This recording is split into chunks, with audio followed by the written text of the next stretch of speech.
So the teacher shortage, what is your plan to recruit and retain talent? Glad you asked that question. While it is not outlined as one of my strengths, strategic, I'm very strategic in everything that I do. I'll go back to our convocation. People might look at the convocation and say, hey, that was high energy. Wow, y'all had a good time. Man, the music was great. But people walked away from that convocation saying, I walked in not energized, and now I am. I was regretting coming back to work, and now I'm glad I'm back. But then part of my strategy, and this is from the heart, was not just to get on that podium and have that great opportunity to invigorate and inspire everybody. I got into the stands, I walked around, and I saw everybody. And we took time to get to know each other. For the past several days, I've been going into schools with school shirts on just to go to see people. People need to feel like they have value. And when people feel like they have some value, you will be surprised at what they'll do, even in the worst circumstances. So a critical part of what I intend to do is to always make people feel from the top that I value them. Everybody. I've walked up to custodians to take pictures, first graders to take pictures, just the principal to take pictures, whoever it is, because you are a human being and you deserve to be treated as such. So a core of what I intend to do to help recruit and retain individuals is to get this culture increased in the district. Because I'm not saying it wasn't there, I'm just trying to increase it, where people feel like this is a place that cares about me as a person, and it's a place that gives me the freedom to do my job and do it well. I also operate under 3 holds, HOLDS. And my expectation is for everybody to operate on these 3 holds. Number 1, I hold you accountable. People don't mind being told what to do and to have expectations. However, we fail when that's the only thing that you do. The second is I hold you able, which means if I give you a task or a job to do, now it is my job to make sure that the resources and the mechanisms are in place to make sure that you are able to perform that and perform it at a high level. And then number 3, I hold you close, which means after you perform at a high level, you're so close to me that I can celebrate you now. Or I can make you feel like you're the greatest show on earth if you actually are. I'm going to make you feel like it because you are. And it's those 3 holds that I think help to just increase the power of the human spirit inside the organization. I believe the teacher shortage is largely due to people not feeling like they matter in these systems. And what I want to do in the Bibb County school system is be a world example where people feel like they can come here and they matter every single day to everybody. So on the recruitment side, we're surrounded by some good school systems. I mean, Houston, Monroe, and then we have ACE. How do we capture talent and bring them in Bibb? So one, I think it's important to put the story out and tell that story. So what will happen over the course of this school year is that we'll start getting testimonials in terms of how great it is to work in Bibb County Public Schools. We want to make sure that we use social media and other outlets to get that information out and get it out well. A second piece, I think, is having and maintaining a strong relationship with university systems where they have strong teacher education programs, and make sure that those teacher educators have the opportunity to come to the Bibb County Public School System and to do their practicums and their student-teacher times, so that they can see for themselves what it feels like and looks like to work in the Bibb County school system. Third is the obvious one, ensuring that we have competitive pay. So we know that as we look at our budget from year to year, one of the things that we always want to do is to look at our pay systems, compare to others' pay systems so that we can stay competitive, so that people feel that when they come here, they're getting paid what they're worth. So we want to keep our eyes and ears on that.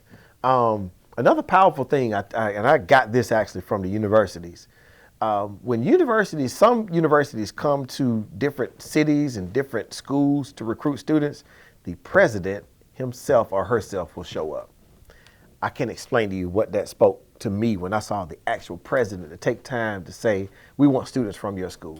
So as much as I'm able to, I want to get out in the streets as well and not let recruitment be somebody else's job, but to personalize it in such a way that people can see and feel and touch and engage with the superintendent of schools, because it's important to me that we put the best possible adults in front of all of our people.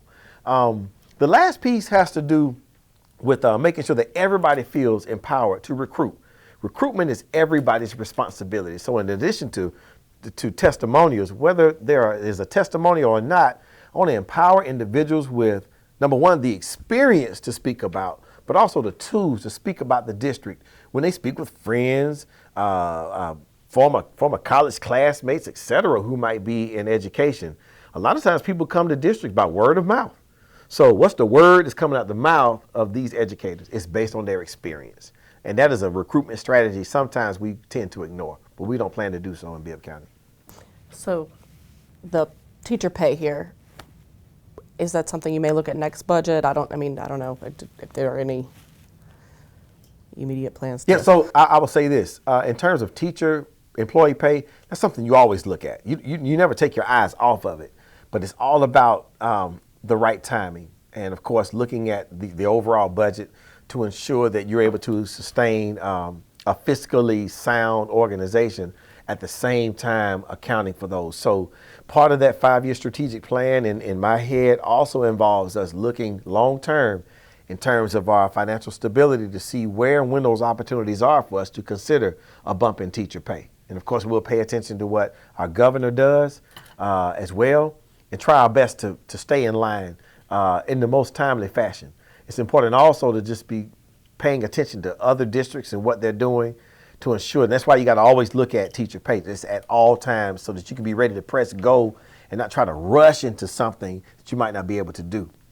You will soon be tasked with some difficult decisions as the district needs right sizing, which I think, Dr. Jones said he doesn't see how Bibb won't have to close schools or consider closing schools. So how will you approach these decisions and how will you, ensure the public is informed enough to be engaged?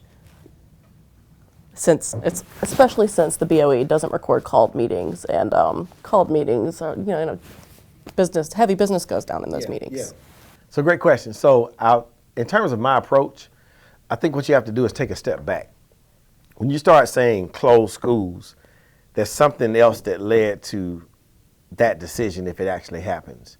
And the step before that is to ensure that all students have access to high quality instruction and high quality programming, to ensure that the city and the district is fiscally sound, to ensure that teachers are paid in a way that we attract the best and brightest talent. So now in terms of those, how do we do that? One option on the table, close schools. Hypothetically, another option on the table, reduce staff.